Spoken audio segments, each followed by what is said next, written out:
స్నేహితులారా, మీరెప్పుడైనా ఆలోచించారా? మన జీవితంలో మనం చేసే ప్రతి చిన్న పని, మాట్లాడే ప్రతి మాట, మనసులో మెదిలే ప్రతి ఆలోచన ఇవన్నీ ఎక్కడ రికార్డ్ అవుతున్నాయి? ఎవరు నోట్ చేసుకుంటున్నారు? ఎవరైనా ఒక నోట్బుక్, పెన్సిల్ పట్టుకొని కృష్ణ ఈ రోజు 10 మంచి పనులు చేశాడు, 3 తప్పు పనులు చేశాడని రాస్తున్నారా? ఆ పనులకు లెక్క తీయడానికి ఆకాశంలో ఏదైనా ఆఫీస్ ఉందా? ఈ ప్రశ్నకు మన హిందూ ధర్మం, వేదాలు, పురాణాలు అందించిన సమాధానం అద్భుతం. సైన్స్ కూడా ఇంకా పూర్తిగా వివరించలేని ఒక అల్టిమేట్ డేటా రికార్డింగ్ సిస్టమ్ గురించి చెబుతున్నాయి. ఈ రోజు మన కర్మల రికార్డింగ్ వెనుక ఉన్న ఆధ్యాత్మిక, యోగిక, తాత్విక మరియు సూక్ష్మ శాస్త్ర రహస్యాన్ని అత్యంత వివరంగా తెలుసుకుందాం. ఈ వీడియో దయచేసి చివరి వరకు చూడండి. నమ్మండి, ఇది కేవలం పురాణ కథ కాదు, మీ సొంత జీవిత రహస్యం. మనం సాధారణంగా అనుకుంటాం కర్మ అంటే పని అని, కానీ కర్మ అంటే కేవలం పని మాత్రమే కాదు, క్రియ, వాక్కు మరియు భావం, ఈ మూడింటి కలయికే కర్మ. మనం ఒక పేదవాడికి సహాయం చేశామనుకుందాం, బయట ప్రపంచానికి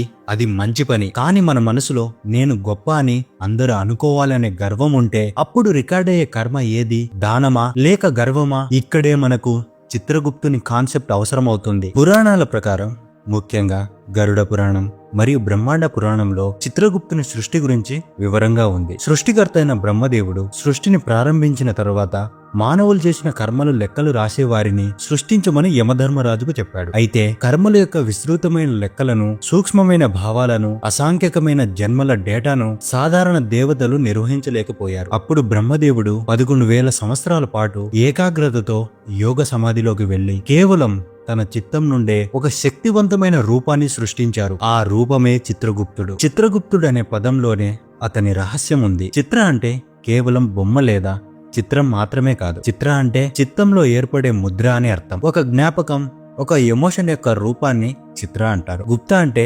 రహస్యంగా దాగి ఉన్నా అని అర్థం. చిత్రగుప్తుడు అంటే మన చిత్తంలో దాగి ఉన్న కర్మల యొక్క ముద్రలను, రికార్డులను చూసేవాడు అని అర్థం. ఆయన యముడికి సహాయకుడు మాత్రమే కాదు, యముడు న్యాయాన్ని అమలు చేసే ఎగ్జిక్యూటివ్ పవర్ అయితే చిత్రగుప్తుడు ఆ న్యాయానికి ఆధారమైన డేటా అనలిస్ట్. ఇది కాగితంపై రికార్డు కాదు, మన ఆత్మలోని హార్డ్ డిస్క్ కు యాక్సెస్. మీరు యోగా, వేదాంత శాస్త్రాలను అధ్యయనం చేస్తే మన కర్మలు ఎలా రికార్డ్ అవుతాయో స్పష్టంగా తెలుస్తుంది. మనిషి కేవలం ఈ స్థూల శరీరం మాత్రమే కాదు, మనం 3 శరీరాల సంపుటి. మొదటిగా స్థూల శరీరం అంటే ద గ్రాస్ బాడీ. మీరు చూస్తున్న ఈ శరీరం ఒక వాహనం. మీరు ఇక్కడ మంచి చేసినా చెడు చేసినా రికార్డ్ అయ్యేది ఈ శరీరంలో కాదు. రెండవది సూక్ష్మ శరీరం, ద సెటిల్ బాడీ. ఇదే అసలైన రికార్డింగ్ స్టూడియో. మన మనస్సు, మన భావోద్వేగాలు మరియు మన గత జన్మల నుండి తెచ్చుకున్న వాసనలు అన్నీ ఇక్కడే ఉంటాయి. మీరు ఒక వ్యక్తి గురించి చెడుగా ఆలోచించినప్పుడు ఆ నెగటివ్ వైబ్రేషన్స్ ఈ సూక్ష్మ శరీరంలో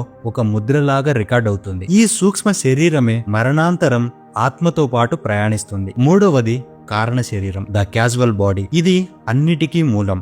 దీన్ని ఆత్మ యొక్క మూల మెమొరీ బ్యాంక్ అనవచ్చు. మన అసాంఖ్యక జన్మల యొక్క సంచిత కర్మ అంతా ఇక్కడే నిల్వ ఉంటుంది. ఒక కంప్యూటర్ లో ఆపరేటింగ్ సిస్టమ్ ఎలాగో మనకు ఇది అలాగే. ఇది మారదు, కేవలం డేటాను స్టోర్ చేస్తుంది. ముఖ్యమైన విషయం ఏమిటంటే కర్మ బయట రికార్డు కాదు, అది మీ స్వంత మనస్సు, ఆత్మ మెమొరీలో సెల్ఫ్ రిటైన్ డేటాగా ఉంటుంది. వేదాంతం, ముఖ్యంగా ఉపనిషత్తులు ఈ రికార్డింగ్ కు మనస్సే కారణమని చెబుతాయి. మనస్సేవ మనుష్యాణం కారణం బంధ మోక్షయోం. దీని అర్థం మనుషులకు బంధానికి మరియు మోక్షానికి కారణం వారి మనస్సు మాత్రమే. చిత్రగుప్తుడు అనే రూపకం మనకు ఏం చెబుతుందంటే ఈ విశ్వంలో ఉన్న ఒక కాస్మిక్ లా లేదా నియమం మన కర్మను రికార్డ్ చేయగలదు. ఆ నియమం పేరు చిత్తశక్తి. చిత్రగుప్తుడు అంటే మన చిత్తం, రికార్డింగ్ పెన్ అంటే సంస్కారం, రికార్డింగ్ బుక్ అంటే సూక్ష్మ శరీరం. మనం ఒక USB డ్రైవ్ లో డేటాని ఎలాగైతే కాపీ చేస్తామో మనం చేసే ప్రతి క్రియ మన చిత్తంపై ఒక సంస్కారం అనే ముద్రను వేస్తుంది. చిత్రగుప్తుడు మరణాంతరం ఈ ముద్రలను చదువుతాడు. స్నేహితులారా,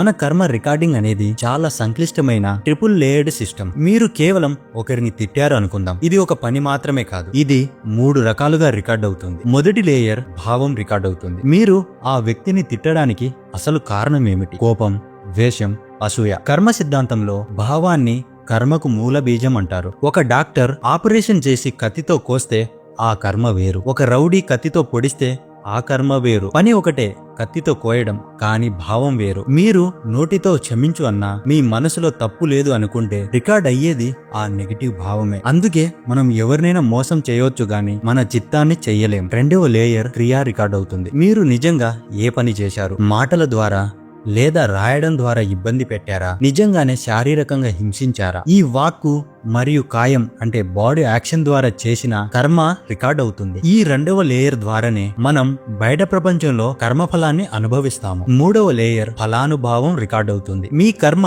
ఇతరుల జీవితంలో ఎంత ఆనందాన్ని ఇచ్చింది, ఎంత బాధను కలిగించింది అనే దాని మీద. మీరు 10 రూపాయలు దానం చేశారు. ఆ 10 రూపాయలు ఒక వ్యక్తికి ప్రాణదానం చేస్తే, ఉదాహరణకు మందులు కొనడానికి సహాయపడితే, దాని ప్రభావం ఎక్కువ. ఆ వ్యక్తి ఆనందం, కృతజ్ఞత వైబ్రేషన్స్ మీ కర్మ అకౌంట్ లో జమ అవుతాయి. అందుకే శ్రీకృష్ణుడు గీతలో చెబుతాడు, కర్మఫలం మీది కాదు, కర్మ ఎంపిక మీది. దీని అర్థం ఒక పని చేసే స్వేచ్ఛ మీకుంటుంది, కానీ ఆ పని యొక్క ఫలితం, దాని ప్రభావం ఈ విశ్వం నిర్ణయిస్తుంది. చిత్రగుప్తుడు ఈ 3 లేయర్ల డేటాను ఒకేసారి విశ్లేషిస్తాడు. అందుకే ఈ సిస్టమ్ అల్టిమేట్. మన పూర్వీకులు చిత్రగుప్తుని గురించి చెప్పిన ఈ కాన్సెప్ట్ ను ఈ రోజు ఆధునిక ప్రపంచం ఎలా వివరిస్తుందో చూడండి, ఆశ్చర్యపోతారు. క్వాంటం ఫిజిక్స్ ప్రకారం ఈ విశ్వంలో ప్రతిదీ శక్తి. మన ఆలోచనలు, భావాలు కూడా శక్తి యొక్క రూపాలే. మనం ఒక ఆలోచన చేసినప్పుడు ఆ శక్తి ఈ విశ్వంలోకి విడుదలవుతుంది. ఇది ఆకాశ తత్వం ద్వారా ప్రయాణించి తిరిగి మన దగ్గరికే వస్తుంది. ఆధునిక యోగులు దీన్ని ఆకాశిక్ రికార్డ్స్ అని పిలుస్తారు. ఆకాశం అంటే కేవలం ఆకాశం కాదు, స్పేస్, శూన్యం. మన కర్మ ఆ శూన్యంలో రికార్డ్ అవుతున్న ఎనర్జీ ఇన్ఫర్మేషన్. మానవ మెదడు గురించి అధ్యయనం చేసే న్యూరో సైన్స్ ప్రకారం మనం పదే పదే చేసే పనులు, ఆలోచించే ఆలోచనలు మన మెదడులో కొత్త న్యూరల్ పాత్వేస్ సృష్టిస్తాయి. ఈ న్యూరల్ పాత్వేస్ మన అలవాట్లుగా, వాసనలుగా మారుతాయి. ఈ అలవాట్లే మరణాంతరం కూడా మన సూక్ష్మ శరీరంలోకి డేటా లాగా బదిలీ అవుతాయి. చిత్రగుప్తుడంటే ఆ దేవుడు కాదు, అది ఒక యూనివర్సల్ కాన్షియస్నెస్. మీరు చేస్తున్న ప్రతి కర్మను మీ సొంత చిత్తం సాక్షిగా రికార్డ్ చేసుకుంటుంది. ప్రతి వ్యక్తి ఒక బయోలాజికల్ బాడీ కాదు, ఒక వాకింగ్ డేటా క్లౌడ్. మన శరీరమే ఒక అద్భుతమైన కర్మ రికార్డింగ్ డివైస్. మరణాంతరం ఆత్మ శరీరమును విడిచిపెట్టిన తర్వాత చిత్రగుప్తుని పాత్ర చాలా కీలకమవుతుంది. ఇది ఒక కోర్ట్ రూమ్ డ్రామా కాదు, ఒక ఇంటెలిజెంట్ స్కానింగ్ ప్రాసెస్. ఆత్మ యొక్క సూక్ష్మ శరీరం యొక్క సంస్కారాలను, వాసనలను చిత్రగుప్తుడు స్కాన్ చేస్తాడు. సంచిత కర్మ, ప్రారబ్ధ కర్మ మరియు క్రియామాణ కర్మలలో ఏది ఎంత ఉంది, ఎంత పాపం ఉంది, ఎంత పుణ్యం ఉంది అని ఒక బ్యాలెన్స్ స్కేల్ లాగా లెక్క కడతారు. ఈ బాకిని మిగిలిన కర్మను తీర్చుకోవడానికి ఏ రకమైన వాతావరణం, ఏ రకమైన శరీరం, ఏ రకమైన కుటుంబం అవసరమవుతుందో నిర్ణయిస్తారు. చిత్రగుప్తుడు ఎప్పుడూ వివక్ష చూపడు. ఆయన నిందించడు, శపించడు, పొగడడు. ఆయన కేవలం ఒక సూక్ష్మ పరిశీలకుడు. మరణాంతరం మన జన్మను చిత్రగుప్తుడు నిర్ణయిస్తాడంటే మనకు స్వేచ్ఛ లేదా? ఉంది. మనకు గత జన్మల నుండి వచ్చేది కేవలం ఒక బ్లూ ప్రింట్ మాత్రమే. కానీ ఈ జీవితంలో ప్రతి క్షణం మనం ఎంచుకునే కర్మనే క్రియామాణ కర్మ. ఈ క్రియామాణ కర్మ ద్వారానే మనం భవిష్యత్తులో మనకు రాబోయే కష్టాలను మార్చుకోవచ్చు. కర్మ సిద్ధాంతం అంటే అదృష్టం కాదు, కర్మ సిద్ధాంతం అంటే స్వయం నిర్ణయ శక్తి. స్నేహితులారా, ఇంత గొప్ప ఆధ్యాత్మిక శాస్త్రీయ రహస్యాన్ని తెలుసుకున్న తర్వాత మన జీవితానికి మనం తీసుకు వెళ్లాల్సిన సందేశం ఏమిటి? మొదటిగా, మీరు ఏది చేస్తున్నారన్నది కాదు, ఎందుకు చేస్తున్నారన్నదే రికార్డ్ అవుతుంది. మీరు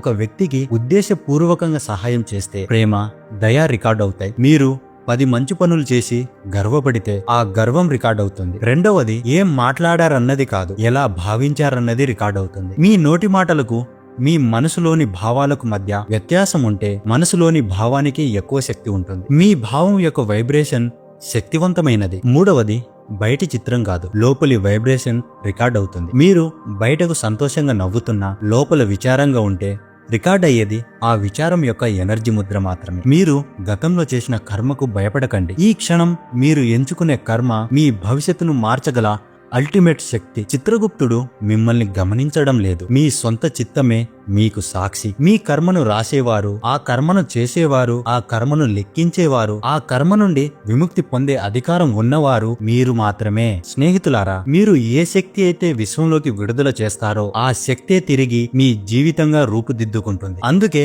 మీ ఆలోచనలను, భావాలను అత్యంత జాగ్రత్తగా, ప్రేమతో, దయతో నింపుకోండి. ఈ జ్ఞానం మీకు మరింత స్పష్టతను ఇచ్చిందని ఆశిస్తున్నాను. ఈ వీడియో గురించి మీ అభిప్రాయాన్ని, మీకు ఇంకా ఏ అంశాల గురించి తెలుసుకోవాలనుకుంటున్నారో కామెంట్ సెక్షన్ లో తప్పక తెలియజేయండి. వీడియో నచ్చితే లైక్ చేయండి, షేర్ చేయండి, మన ఛానల్ ను సబ్స్క్రైబ్ చేయడం మర్చిపోవద్దు. మరొక అద్భుతమైన మిస్టీరియస్ స్పిరిచువల్ టాపిక్ తో మళ్ళీ కలుద్దాం. శుభం. నమస్కారం.